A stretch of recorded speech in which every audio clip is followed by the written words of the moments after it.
오늘 읽은 말씀을 가지고 영광이 이스라엘을 떠나는 이유라고 하는 제목으로 하나님의 말씀을 함께 듣고자 합니다. 오늘 말씀의 간략한 줄거리는 이렇습니다. 블레셋과 이스라엘이 전쟁을 했는데요. 그 전쟁 가운데 한 전령이 이스라엘로 와서 엘리에게 소식을 전했는데 비참한 소식을 전하죠. 패배하고 심지어 하나님의 궤까지도 빼앗겼다고 하는 소식을 듣고 엘리가 죽습니다. 그리고 산기가 있었던 엘리의 며느리 비느하스의 그 며느리가 아내가 해산을 하는데 비극적이죠. 그 나온 아이의 이름을 이가봇, 영광이 없다, 영광이 떠났다, 그런 의미의 이름인데 그 이름을 새로 태어난 그 아이에게 지어주고 이스라엘이 이제 어둠 가운데 들어가는 그런 비극적인 내용입니다. 이스라엘은 하나님께 택함받은 백성입니다. 그들의 본질은 그거예요.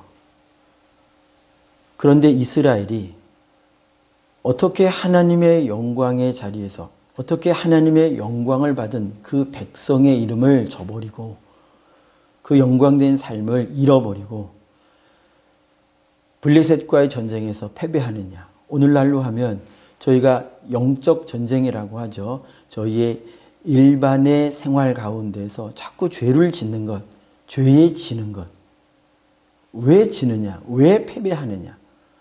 우리가 하나님의 영광의 말씀을 가진 자들이고 우리 안에 예수 그리스도께서 내 안에 예수 그리스도께서 살아 계시고 권능의 성령이 내 안에 충만하게 계시다면 그렇다면 왜 지느냐? 왜 하나님의 영광이 하나님의 백성들 저 여러분들 안에서 뚜렷하게 나타나지 않느냐? 그 이유에 대하여 깊이 생각해 볼 말씀이 오늘 저희가 다룬 말씀 안에 있습니다. 먼저 그 이유부터 한번 본문을 통해서 짚어가도록 하겠습니다. 오늘 말씀에 자주 등장하는 말씀이 있는데요. 그것이 바로 하나님의 궤라고 하는 이 단어입니다. 전쟁을 하고 블레셋과 전쟁을 하고 하나님의 궤를 가져가면 이길까? 이 미신적인 생각을 가지고 궤를 가져가죠. 그러나 못 이겼어요.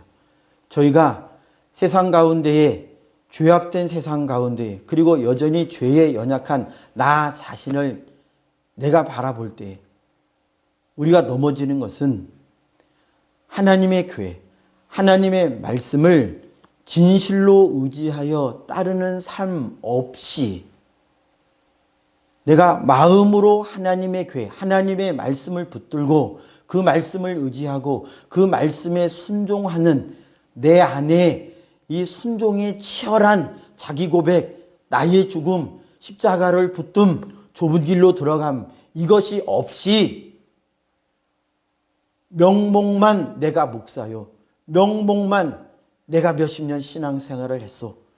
명목만 내가 기독교인이요. 겉으로만 하나님의 말씀을 읽고 요 머리에만 하나님의 말씀을 암기를 하고 삶이 없이 이 피상적인 것에만 하나님의 궤가 있으면 하나님의 말씀이 있으면 영적 전쟁에서 죄와의 싸움에서 지는 거예요. 죄는 분명한 실상을 가지고 있는 것입니다. 죄는 관념적이거나 사변적인 것에 끝나지 않는 거예요. 죄를 짓게 하는 마귀가 있어요. 우리의 눈에 보이지 않지만 창세기부터 그 얘기를 해요. 하나님의 말씀으로 지은 바 진토에서 티끌과 같은 존재였던 그가 하나님과 교통하는 존재.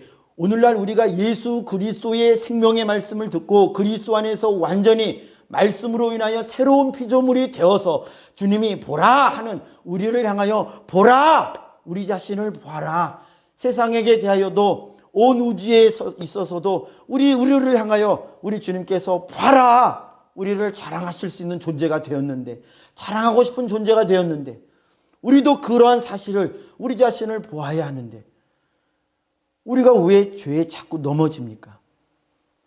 하나님의 말씀을 겉으로만 가지고 있어서 그런 거예요. 이 말씀을 사실상 빼앗기기 때문에 우리 마음 가운데에 하나님의 말씀을 우리 마음으로 붙들고 있지 못하고 피상 쪽으로 붙들고 있기 때문에, 내가 삶으로 말씀을 붙들고 있지 않고 삶의 반석으로 말씀을 삼지 않고 피상 쪽으로만 말씀을 가지고 있기 때문에, 즉 사실상 영적 세계에 있어서 말씀이 내 마음 가운데 중심에 계시지 못하고, 말씀이 내 마음 밭 가운데, 내 마음의 성전 가운데, 내 마음의 집, 하나님이 성전 삼으신 내 삶의 집 가운데 말씀이 주인 노릇 못하시게 된 상황이 되어버렸기 때문에, 말씀이 빼앗겼기 때문에, 말씀을 빼앗겼기 때문에 싸우면 진다 하는 거예요. 심지어 싸우지도 못해요. 싸워보지도 못하고 죄에 져요. 뭐 때문에요? 우리 마음 안에 내 삶의 반석이 말씀이 못 되었기 때문에 그런 결과가 나오는 거예요.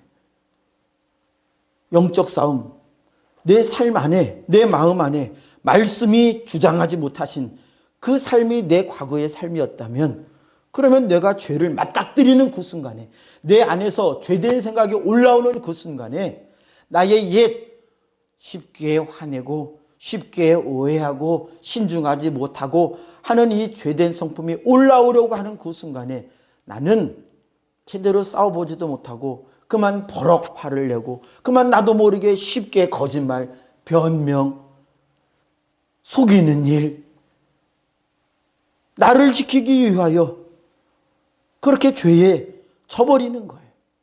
외부에서 우리 함께 이렇게 하자. 그러나 말씀을 통해서 배워서 아는데, 그렇게 하면 안 되는 거 아는데, 그런 방법으로 일을 처리하면 안 되는 거 아는데 머리만 하니까 내 마음에 하나님의 능력이 말씀과 순종하여 기도 가운데에 주의 힘을 힘입고 있다면, 내 안에 내주하시는 나를 충만케 하신 그 힘으로 나는 거절할 수 있어요. 그거는 제가 할 수가 없네요. 당신 말이야, 왜 혼자 그렇게 깨끗한 척해? 그래도 전 할 수 없습니다. 뭐 어떻게 되었든지 타협하지 않을 수 있는 힘은요, 우리가 말씀 가운데 말씀을 빼앗기지 않는 삶이 있어야, 기도가 있어야 되는 거예요. 자, 말씀을 빼앗겼기 때문에 영적 전쟁에서 지는 것입니다. 그러면 자, 말씀은 왜 빼앗기나요? 우리는 아무도 내가 말씀 빼앗기길 원합니다 이렇게 말하는 사람이 없잖아요. 그리스도인들 중에 아무도 내가 들은 말씀 쉽게 잊어버리랍니다, 저는 말씀을 지키지 않으려고 말씀을 듣습니다 라고 말씀을 듣는 사람은 단 한 명도 없는데 왜 말씀을 빼앗기는 일이 있나요? 자, 오늘 말씀에서 그 힌트를 한번 찾아가 보도록 하겠습니다. 먼저 15절 함께 읽습니다. 시작. 그때의 엘리의 나이가 98세라 그의 눈이 어두워서 보지 못하더라. 아멘. 그리고 13절도 함께 읽습니다. 13절 시작. 그가 이를 때에는 엘리가 길 옆 자기의 의자에 앉아 기다리며 그의 마음이 하나님의 괴로 말미암아 떨릴 즈음이라. 아멘. 여기까지요. 13절에서 보고자 하는 구절은 자기의 의자에 앉아 있다라고 하는 부분이고요. 그 다음에 15절 읽은 말씀에서 보고자 하는 부분은 그의 눈이 어두워서 보지 못하더라 하는 말씀입니다. 이 말씀은 표면적으로 엘리가 실제로 나이가 98세가 되었고요. 그리고 비둔한 자, 18절의 말씀에 보니까 그가 나이가 많고 비대한 까닭이다.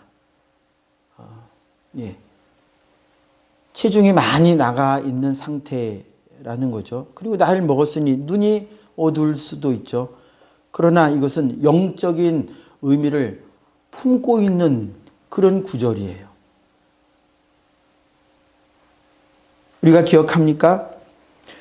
사무엘상 3장 1절 2절 말씀에 엘리에게 말씀이 희귀하여 하나님이 보여주시는 이상 깨달음이 점점점 없어지는, 그때에도 역시 그의 눈이 어두워져 간다고 성경이 기록을 했어요. 말씀이 희미해지는, 말씀을 보지 못하게 되는 그의 심령, 엘리의 심령. 그러니 하나님이 인도하시는 말씀이 자꾸 마음 안에 박히는 것이 아니라 엘리 제사장으로서 하나님의 집을 관리하고 성도님들을 관리하고 예배를 관리하고 집례하고 하는 이 목사직, 영적 리더의 직을 감당은 하고 있는데 얼마나 감당했습니까? 40년이요. 40년 동안이나 꾸준히 해서 40년이면 하나님이 지지해 주시는 거 아니냐, 이만큼 오래 그 일을 했으면 하나님이 그래도 지켜주시니까 그런 거 한 것 아니냐, 그렇게 할 수 있었던 것 아니냐. 예, 그럴 수도 있지요. 하나님이 분명히 기회를 주시는 것이죠. 회개할 기회를 주시는 것이죠. 아들에게 왜 그의 눈이 어두워졌느냐, 왜 저와 여러분들의 마음의 눈이 어두워지느냐, 이것입니다. 왜 말씀이 우리의 신비에 꽉 새겨지지 아니하고 왜 말씀이 희미해지느냐. 말씀이 저희의 삶의 현장 가운데서 계속 저희의 판단을 주장하시고 저희의 생각을 주장하시는 주인 노릇을 못하시고 왜 희미해져 가지고 다른 것이 확실하게 내 판단이 되고 내 행함의 근거가 되고 그렇게 되느냐. 왜 우리의 눈은 어두워지느냐. 말씀을 빼앗기는 이유가 말씀을 보는 눈이, 하나님을 보는 눈이 어두워지는 것인데, 그럼 눈은 왜 어두워지느냐. 자, 이제 우리 읽은 말씀을 책갈피를 하고요, 우리 신약 말씀으로 한번 넘어가 보도록 하겠습니다. 마태복음 13장입니다. 마태복음 13장으로 한번 넘어가겠습니다.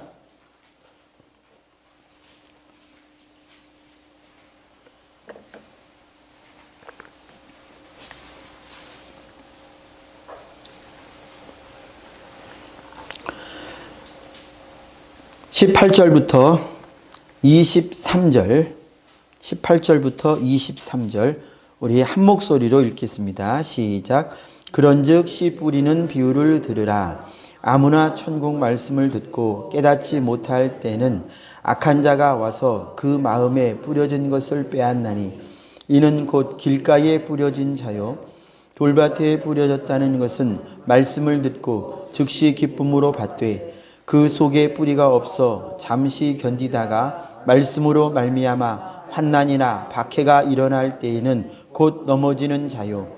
가시떨기에 뿌려졌다는 것은 말씀을 들으나 세상의 염려와 재물의 유혹에 말씀이 막혀 결실하지 못하는 자요. 좋은 땅에 뿌려졌다는 것은 말씀을 듣고 깨닫는 자니 결실하여 어떤 것은 100배, 어떤 것은 60배, 어떤 것은 30배가 되느니라 하시더라. 아멘. 주님이 씨 뿌리는 자의 비유를 들으라. 이 씨가 하나님의 말씀, 예수 그리스도의 말씀, 천국 복음임을 일러주시는데요. 이 말씀이 저희의 마음 가운데에 이제 떨어져요. 저희의 귀를 통해서 이런 예배 시간 가운데도 떨어지겠죠. 그러면 엘리가 그 말씀이 자기에게 희미해진 것에 대한 왜 그의 영적인 눈이 어두워졌느냐? 왜 엘리가 어두워졌느냐? 왜 그는 자기 자리, 성전 문 앞 자기 자리에 앉아서 왜 앉아만 있었냐? 겉으로 표현된 것은 그가 비대해져서 잘 다니기 힘들 만큼 자리에 앉는 것이 편하겠죠. 이건 오늘날 실제로 과체중이거나 비만이신 분들에게 무엇을 말씀드리는 게 절대 아닙니다. 그냥 영적인 것을 보자는 거예요. 엘리가 육신적으로는 그럴 수밖에 없는 상황이었다는 거예요. 그러나 영적으로 그가 자기 자리에 앉아서 아무것도 하지 않는 자라는 걸 의미해요. 왜 그렇게 되었느냐? 우리가 마태복음 13장에서 봅니다. 하나님의 말씀이 엘리에게도 항상 떨어졌어요. 사무엘에게도 떨어졌어요. 사무엘은 상징적으로 그는 계속 하나님의 궤 옆에서 자기의 잠자는 자리, 자기의 초소를 마련한 자. 그는 하나님의 전에서 자기의 일을 보는 자. 그런데 엘리의 위치는 하나님의 성전 밖에 그 문 밖에 거기에 자리를 잡고 앉아 있는 자예요. 사무엘은 성전 안에서 일하는 어린이였고요. 엘리는 성전 밖에 자기 자리를 잡고 앉아 있었던 자였습니다. 이것이 의미하는 바가 있어요. 자, 우리가 마태복음 13장을 읽었는데요. 주님이 사무엘과 엘리의 예를 통해서 어떻게 이스라엘에게 하나님의 백성에게서 하나님의 영광이 떠날 수 있느냐를 주의해서 보라는 거예요. 조심해서 잘 보라는 거예요. 그렇게 되지 않도록. 자, 천국의 말씀이 뿌려졌습니다. 저희는 아멘으로 받습니다. 그런데 왜 빼앗기느냐? 19절부터 보니까 우리가 두 번째 읽은 마태복음 13장 19절부터 보니까, 자, 19절에 악한 자가 등장을 합니다. 악한 자요. 이 악한 자는 누굽니까? 41절에 나오는데요. 마태복음 13장 41절에 인자가 그 천사들을 보내리니 그들이 그 나라에서 모든 넘어지게 하는 것과 또 불법을 행하는 자들, 그리고 39절에 보면 가라지를 뿌린 원수는 마귀요.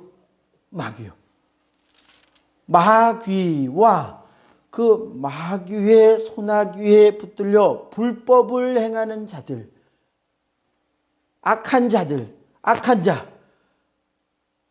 말씀을 뺏어가는 이 악한 자는 마귀라는 거예요.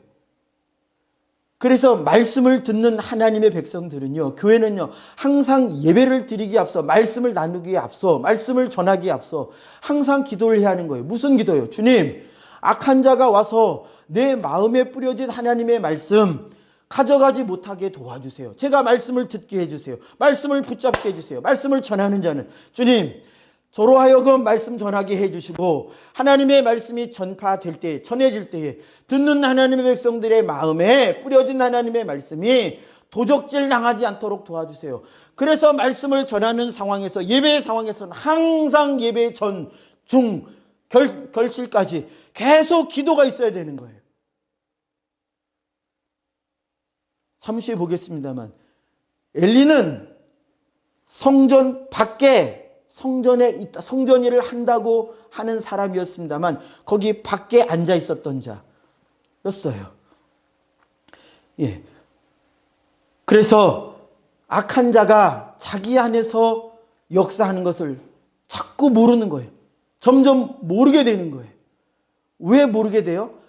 마귀가 형상을 입고요, 뿔을 달고 검은 날개를 달고 시커멓게 돌아다녀서, 그러면 사람도 눈으로 보게 그렇게 다닌다면, 이야, 저 마귀 더럽고 추하게 생겼네, 조심해야지, 내 마음에 들어오려고 못 들어오게 해야지 하겠죠. 눈에 보이는 존재라면. 그러나 마귀는 우리 주님처럼, 천사처럼 눈에 보이는 존재가 아니에요. 그러나 어떤 일을 분명히 하는 존재라는 거예요.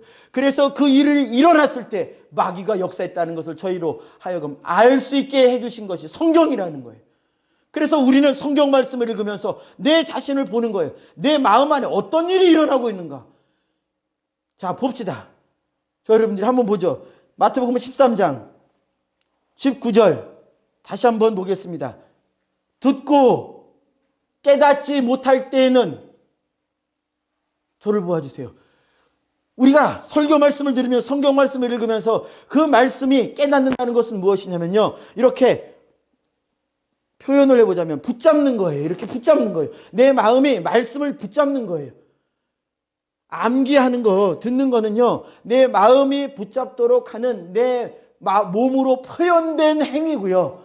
실제로 내 마음이 붙잡는지 안 붙잡는지는 나만 알아요. 주님만 알아요. 사람들은 몰라요. 다 그냥 같이 듣고 있기 때문에 저 사람이 마음으로 하나님의 말씀을 붙잡는지 그냥 마음으로도 하나님의 말씀을 못 붙잡는지는 모른다고요.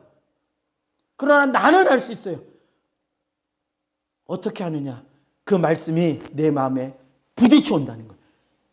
내가 그 말씀을 들을 때에 이게 내 이 얘기를 하시는 거구나. 내가 그 말씀과 부딪히는 거예요. 히브리서 4장 13절 말씀처럼 말씀이 내 속에 있는 걸 드러내시기 때문에 내가 말씀을 통해서 나를 보게 된단 말이에요. 이게 말씀을 내가 듣고 깨닫는 징조 가운데 하나예요. 내 안에 설교 말씀을 들을 때에 혹은 성경 말씀을 읽을 때에 말씀을 나눌 때 그 고백을 들으며 혹은 그 가르침을 들으며 혹은 그 말씀을 읽으며 내 마음에 말씀에 부딪힘이 없다? 그러면 사실상 나는 지금 이 첫 번째 길가밭 사실상 거기에요. 그럼 목사님 나 길가밭인 게 깨달아졌으면 이제 나는 말씀 덮어놓고 이제 더 이상 예배 드리지 말아도 되는 건가요? 아니요. 그러면 안 된다는 거예요. 그러면 안 돼요. 좋은 밭 될 수 있습니다. 금요일날 다룬 내용인데요. 좋은 밭 될 수 있어요. 자, 두 번째 20절 보세요. 21절 보아주세요. 돌밭에 뿌려진 사람의 삶인데요. 자, 21절 우리 자신과 비교해 보죠. 그 속에 뿌리가 없어 잠시 견디다가 말씀으로 말미암아 환난이나 박해가 일어날 때에는 넘어진다 그랬어요. 그래서 말씀을 읽을 때 설교를 듣고 교회 문 밖으로 나갑니다. 할렐루야, 아멘, 나가요. 나 이렇게 말씀대로 살아야지 했는데 그 말씀대로 살려고 하니까 부딪힘이 있는 거예요. 나 그 사람을 사랑하기로 했어. 주님 도와주세요. 말씀을 듣고 이제 기도했습니다. 합심 기도도 했습니다. 아멘 했습니다. 그리고 이제 나갔습니다. 나 그 사람 사랑하려고 이제 마음에 막 품고 좋은 말 해야지. 좋은 말로 해야지. 좋은 태도로 해야지. 나 웃으면서 얘기해야지. 했는데 그 사람이 나에게 내가 원하는 대로 내가 만들어가고자 하는 대로 나에게 응답하는 게 아니에요. 살살 나를 약올리면서 내가 하는 의도를 뭉개면서 나의 자존심을 밟으면서 그러니까 나도 모르게 내 안에서 화가 일어나는 거예요. 그래서 참다가 조금 더 참아보다가 결국 넘어져요. 이를테면 이런 거예요. 내가 말씀을 지키려고는 하는데 지키려고 하는 것 때문에 결국 실패한다는 거예요. 그래서 말씀 때문에 어려움이 와요. 자꾸 내 자존심이 무너지는 경험을 해야 되는 것 같고 내 사회적 평판이 깎이는 것 같은 경험을 해야 되는 것 같고 내가 물질적으로 손해보는 일을 당해야 될 것 같고 그러니까 말씀 때문에 내가 왜 물질을 손해봐? 말씀 때문에 내가 왜 시간을 손해봐? 말씀 때문에 말씀 지키느라고 왜 내가 자존심을 죽여야 돼? 왜 내가 사회적 지위가 이런데 그 지위도 내비두고 내가 왜 참아야 돼? 그래서 말씀 때문에 오는 어려움을 받질 않는 거예요. 죽질 않는 거예요. 십자가에 내가 죽으려고 하질 않는 거예요. 좁은 길로 기어이 들어가려고 안 하는 거예요. 들어가려고 하다가 튕겨 나오는 거예요. 이게 돌밭이에요. 돌밭이면 그럼 포기해야 될까요? 아니라고요. 여전히 좋은 밭을 향하여 가야 합니다. 갈 수 있어요. 이따가 그것을 볼 것입니다. 세 번째, 가시밭이 나오죠.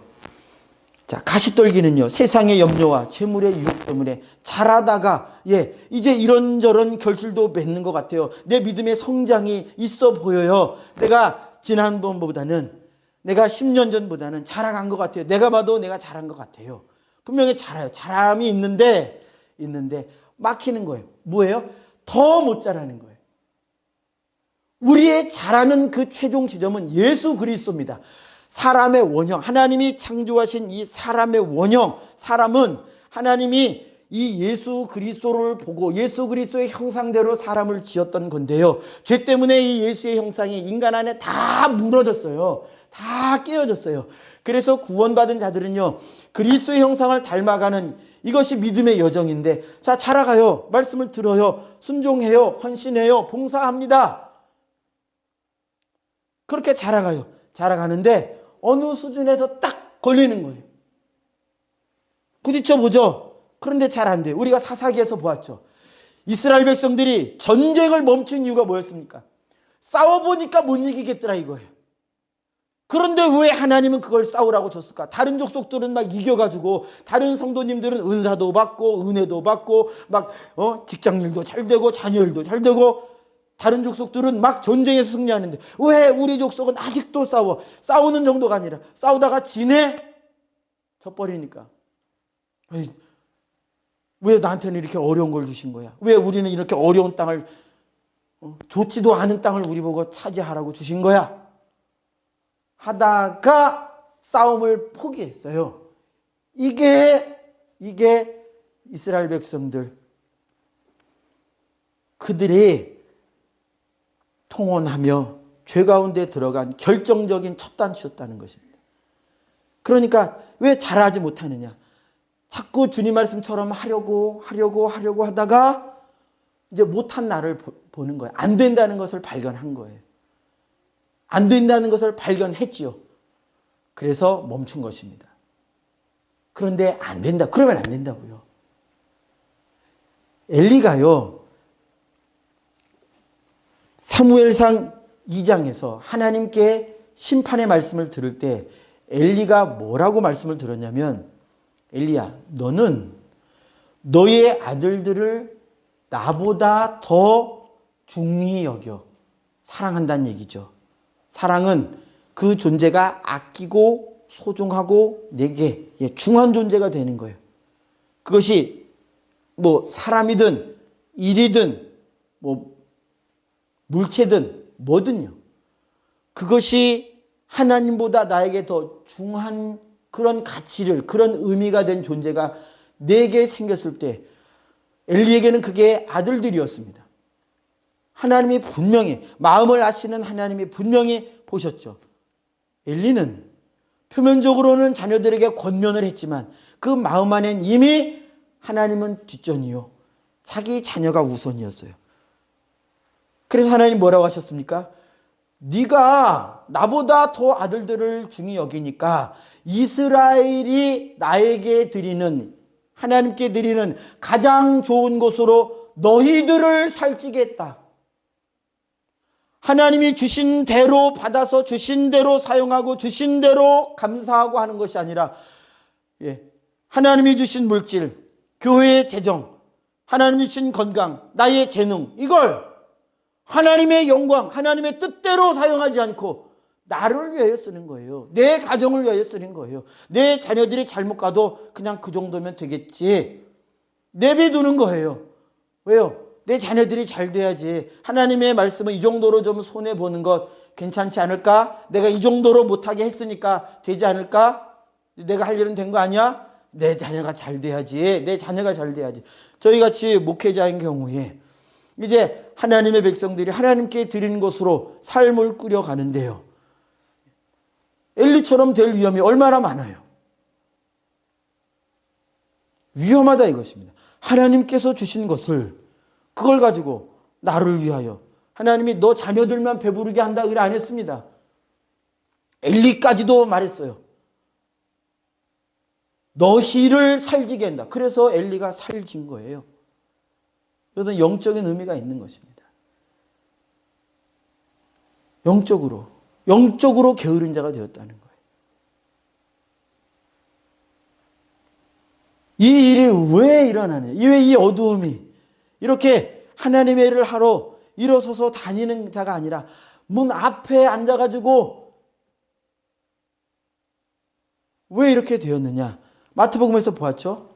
자, 악한 자의 역사로 그렇게 된다는 거예요. 악한 자의 역사로. 악한 자의 역사가 있기 때문에 그가 말씀을 뺏어가기도 하고 그가 환난과 핍박을 일으키는 일에 주범이에요. 주범. 그리고 말씀을 따라 자라가는 하나님의 백성. 그래서 성경이 뭐라고 합니까? 할 수만 있으면 택하신 자들도 넘어뜨리려고. 그리고 교회에게 사도 베드로를 통해서 성령이 뭐라고 말씀하셨습니까? 너희 대적 마귀가 우는 사자같이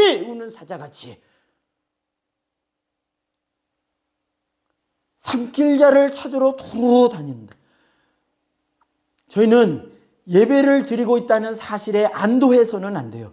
나 자신을 보고 내가 말씀 위에 서 있다라고 하는 이 사실이, 내가 예수님의 말씀을 듣고 그 말씀을 붙들고 있다는 이 사실이 나를 안전하게 하는 것이지, 내가 목사라고 하는 이 사실이 나를 안전하게 하지 못해요. 악한 자에게서 지키는 것은 오직 하나님의 살아있는 말씀뿐인데, 그 말씀을 붙들고 있을 때만 안전하다 이거예요. 그 말씀과 합하여 살고 있는 그 삶만이, 그렇게 결실해 그 말씀을 따라가는 그 삶만이 하나님의 나라 안에 이스라엘로서 하나님의 영광을 누리는 삶이 되지, 하나님의 말씀을 떠난 삶은 이스라엘의 영광을 잃어버린 삶.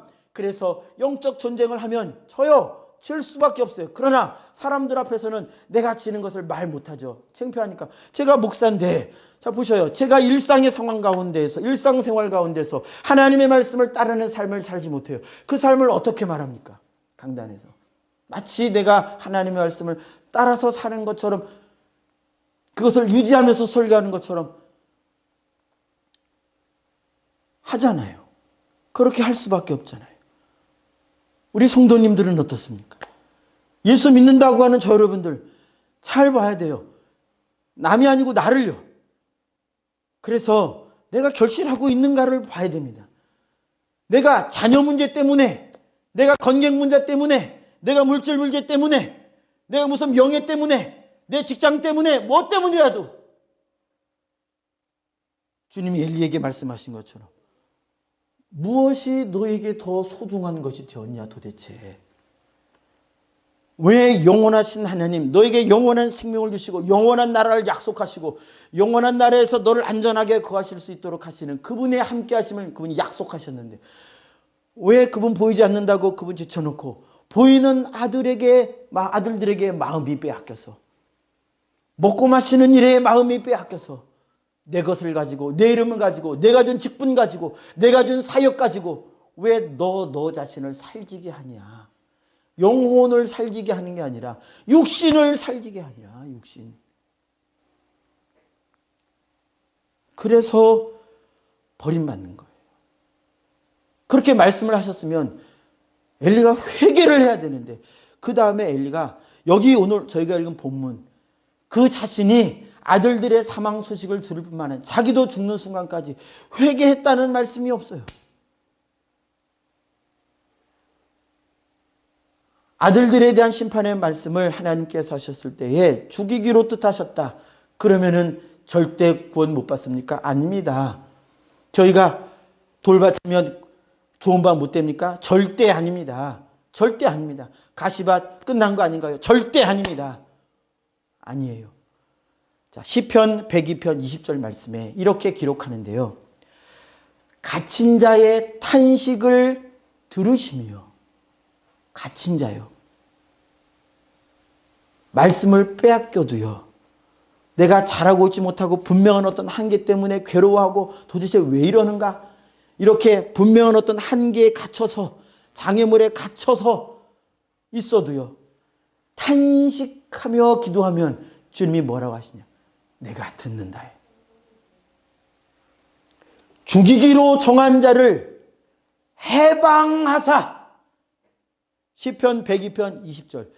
홈리와 비느하스가 여호와께서 그들을 죽이기로 뜻하셨음이라 하셨어도 회개했다면, 탄식하며 자기를 회개했다면 그는 죽이기로 정한 자도 해방하시는 분이라 이거예요. 저희 여러분들이 죄 가운데서 우리가 언제 구원받았어요? 죄인 되었을 때 구원받았죠. 의인 되었을 때 구원받았나요? 아니요.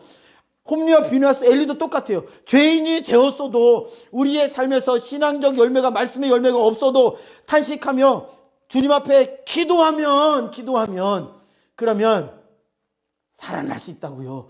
좋은 밭이 될 수 있다고요. 좋은 밭은 우리가 되는 게 아닙니다. 그분이 되게 하시는 거예요.